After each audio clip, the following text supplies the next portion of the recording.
Yeah, very pleasing, of course, because first of all, he's a very big talent, and maybe even more than only a talent. But we speak about talent because of his age, of course. Second of all, because we weren't the only one interested in him.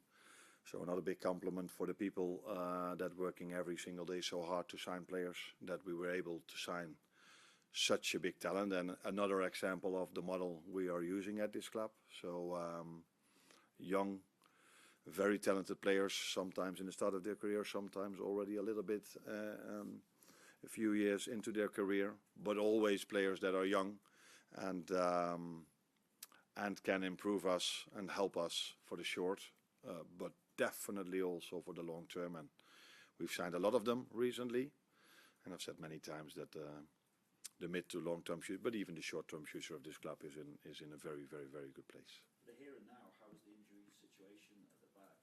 Where's Jeremy Frimpong at, and Joe Gomez as well? Jeremy will definitely not train this week, so he's not available for the weekend. With Joe, we have a little bit of hope. Hope is the way, I think, that he might train tomorrow, Saturday. So not available to start, but maybe available to help the team if needed during the game, because as you already know, there are not that many defenders available at the moment. How would you sum up the kind of test against Manchester City once again? Because at times, again, we saw it against last week, it's shown fallibility, yet of course, we know that Pep Guardiola will still see them as big contenders, and the pressure is on really to maintain some kind of pace or touching distance with Arsenal at the top. Yeah, what I mainly remember is the game we played over there in the first half. We were completely outplayed for large parts, not for the complete 45 minutes, but for large parts. So it's another moment for us to see where we are in the development of this team. So that is that, of course, being said, we also know the importance of a result on Sunday, but that goes for all the 20 teams that are playing this weekend in the Premier League. It's the end phase of the season, so results matter more and more. And a very good team that were even able to win yesterday against the team that we beat during the weekend, not even with their starters. So that tells you, combined with the game we've played against them, what a force City still is, and always will be, I think. Hi Arne. I wonder, the performance you showed against Newcastle, particularly after the first half hour, is that as well as your Liverpool team has played this season? No, I think we played much better than that, to be honest. But it was a good last hour. The first half hour wasn't as we wanted it to be, again, for obvious reasons, because if you dive in data, and I think that's what you're going to do in a second, because that's your world. But the first half hour, we didn't play that much. There were a lot of set pieces, which took a lot of time. And then it's difficult to find momentum, to find the same tempo and pace as we had in the last hour. But I liked our last hour, but for me it wasn't our best. I think we've played many games, really good football. Unfortunately, we're not always able to be that good in both boxes. Now in the last two games we've been really good in both boxes, and then people start to notice that our football might be better as well. But that football part has always been, for 95% of the minutes we've played, for me, far above an acceptable level. But both boxes have been not good enough throughout, maybe 95% of the time. Now in the last two games, that was, and then all of a sudden, it's not only the performance, but the result looks different as well. What was it about the performance that you liked? What were the elements that you felt, aside from the boxes, really generally, that is working? No, a combination of many things. I think off the ball we were really good. So it was the third goal we scored came from a high press. And a very good transition moment. We had a few very good transition moments, and I see also individual performances that are getting better and better and better, because these players are getting fitter and fitter and fitter, and are adjusting more and more towards Premier League, Champions League amount of games.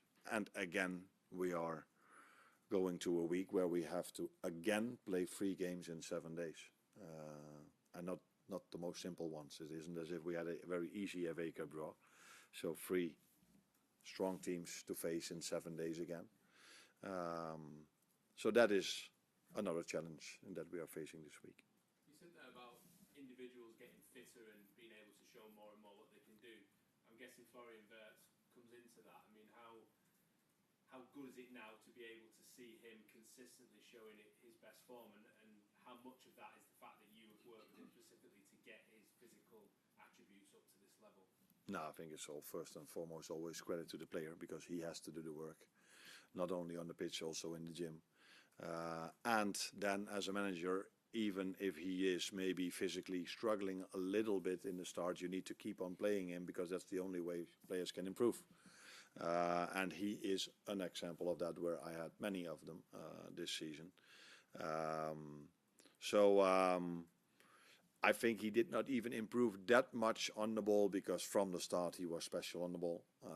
Maybe now he has better connection with his teammates, because he played more and more together. That's also what you get if you play them more and more together. But off the ball, I see the biggest improvement with him and with some others. And that combination makes you ready for the Premier League, because the Premier League is about both. It's not only on the ball, it's also definitely off the ball. Hi Arne, you said about this will be a good test to see about the development of your players. For quite some time, these are 2 teams that went toe-to-toe in competitions. I just wondered, how do you assess right now your squad, your performances with City? Where do you see them at the moment? No, I don't know if I said that, but if I said players, I meant team. So where are we as development of this team? Because that we have very good players that we are aware of, but that almost everyone has in the Premier League, but we definitely as well. But the development of the team, how we are able to play against them now, in our own stadium, in front of our own fans, that's very helpful as well. How do I see this? I think we've shown, maybe apart from that first half, and the first half against Palace, that we were able to compete with any team that we faced. Unfortunately, we haven't found the consistency to get the results consistent, to get consistent results. But I think we've shown against, I can come up with all the names, that we are able to compete, except for large parts of the first half against City, where I think they were better than us. But it also helped that a goal of us was disallowed, and for, in my opinion, reasons, the wrong reasons, that they got a penalty after a VAR interference, which was light for me as well. So these things also matter in a game, but we conceded set piece. Doesn't help in general as well. But they were the better team, and I think we want to show a different side of us this time.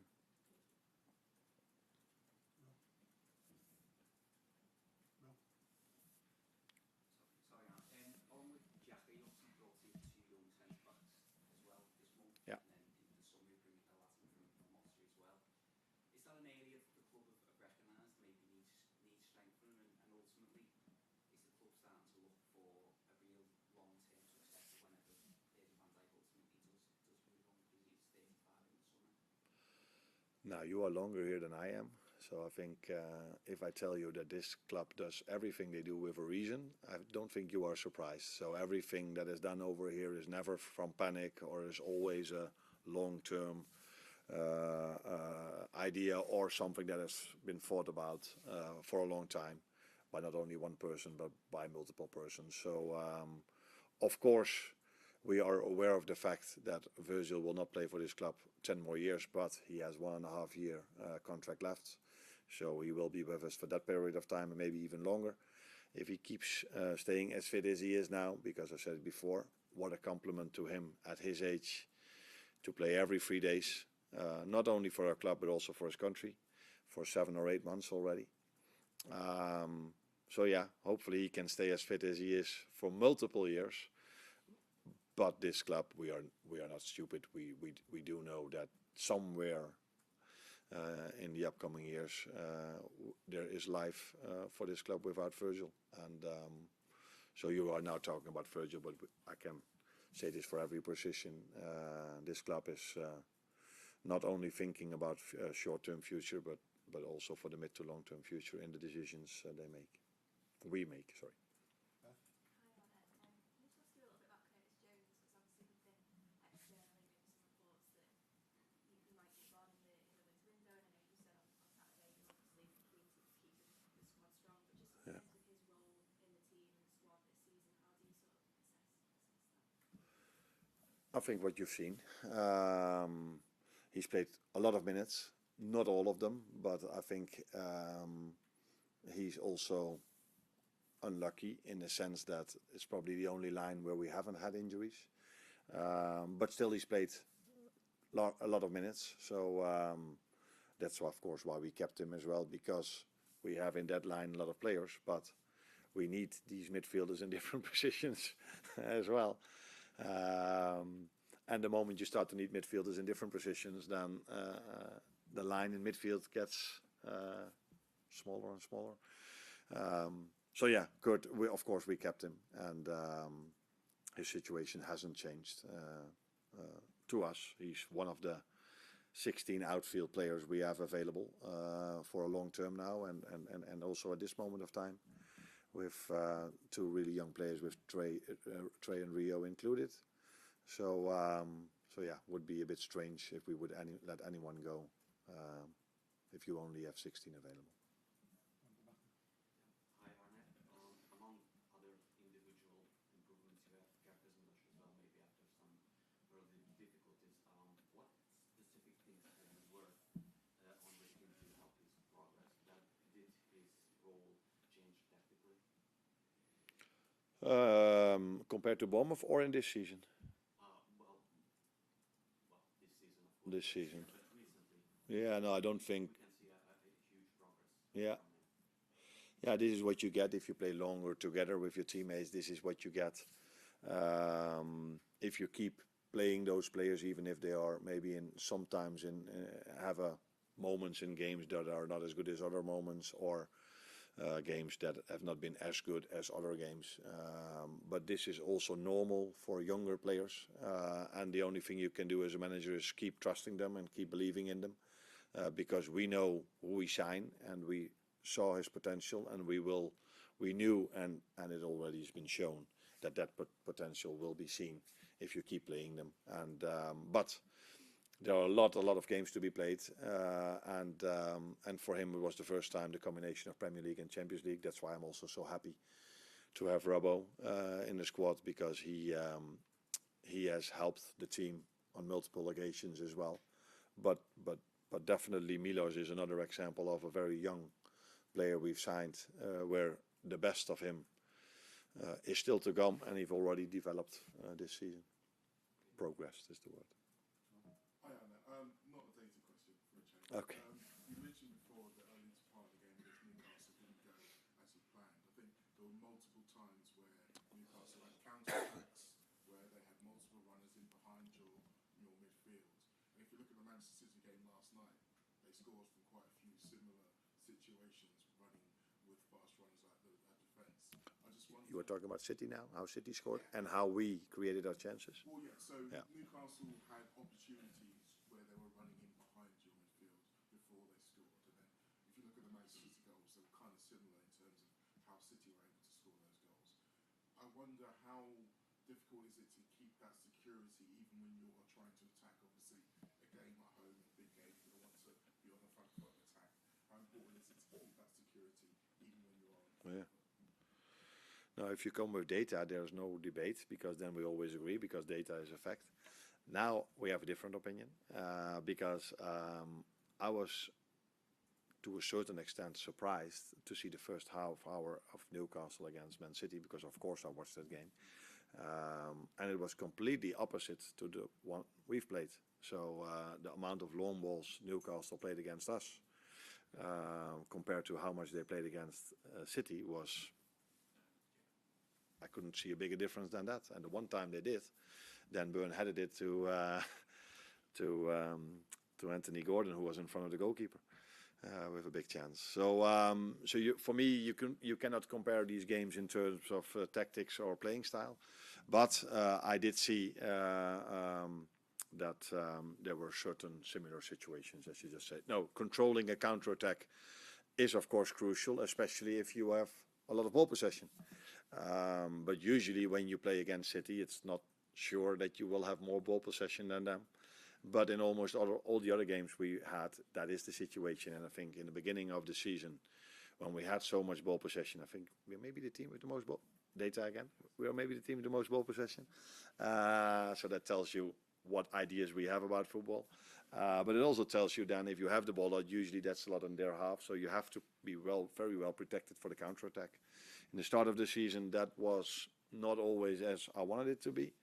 So that's why we adjusted a little bit in the middle after we lost so many games. And now we have to find the perfect balance, as I said so many times, in creating enough chances to score, but being able hardly to concede a counter-attack. But I think we did really well against Newcastle with all the pace they have, because the goal, we had enough bodies in our 18-yard box, and he could shoot it through the legs of Milos. And I cannot come up with another counter-attack which was a big threat.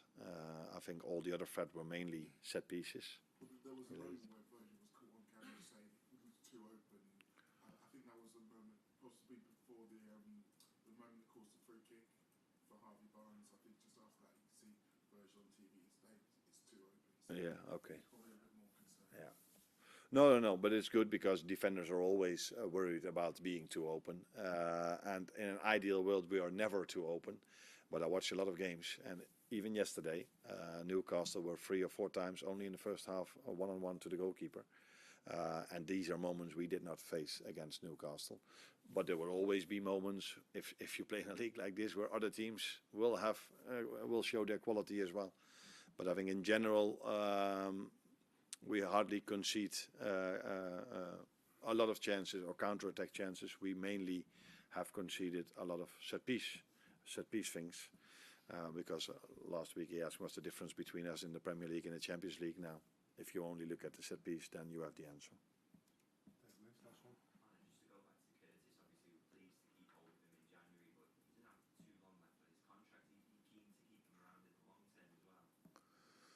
Oh, it's interesting that there's someone else who's asking contract questions, and talks are not taking place over here. Talks are taking place in other places in this building. And the moment we have any news, then we share it over here. But I am aware, and the club is aware, and he's aware of the fact that he has only 1.5 years left. So that's all I can say about it. Thank you. Thanks, Arne. You're welcome.